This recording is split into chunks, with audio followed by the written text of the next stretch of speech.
स्वामी प्रसाद मौर्य अपनी सीट बदलने और अपने बेटे उत्कृष्ट मौर्य को टिकट दिलवाने के लिए बीजेपी छोड़कर गए थे, लेकिन समाजवादी पार्टी को उनके लिए पडरौना सीट छोड़ने में कोई दिक्कत नहीं है। लेकिन उनके बेटे के लिए सीट का इंतजाम अखिलेश भी नहीं कर पा रहे। मामला इतना पेचीदा हो गया कि समाजवादी पार्टी में अब भगदड़ की स्थिति बनती नजर आ रही है।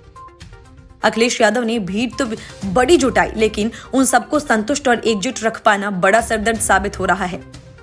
बात सिर्फ स्वामी प्रसाद मौर्य के बेटे की ही नहीं, बीएसपी से आए कई नेताओं और समाजवादी के पुराने नेताओं में सीटों के लिए ठन गई है।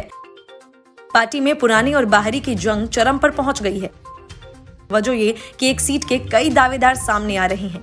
सहारनपुर जिले की नुक्कड़ विधानसभा सीट को इसके एक उदाहरण के तौर पर लिया जा सकता है। योगी आदित्यनाथ सरकार में मंत्री पद छोड़कर सपा में शामिल हुए धर्म सिंह सैनी नकुड़ से लगातार दूसरी बार विधायक है और आगामी चुनाव में इस सीट के लिए एक प्रमुख दावेदार है।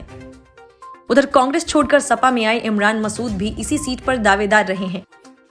वह वर्ष 2012 और 2017 के विधानसभा चुनाव में दूसरे नंबर पर रहे हैं। सैनी और मसूद के अलावा समाजवादी पार्टी के कई स्थानीय नेता भी नकुड़ सीट से टिकट की दावेदारी कर रहे थे। उनका कहना था कि पिछले 5 वर्षों से सपा के सत्ता से दूर रहने के बावजूद वह पार्टी के वफादार सिपाही की तरह जमीन पर काम करते रहे हैं और पार्टी को मजबूत स्थिति में पहुंचाया है। नकुड़ विधानसभा सीट का कोई अकेला मामला नहीं है। अखिलेश यादव को 18 से ज्यादा विधानसभा सीटों पर इसी तरह की स्थिति का सामना करना पड़ सकता है।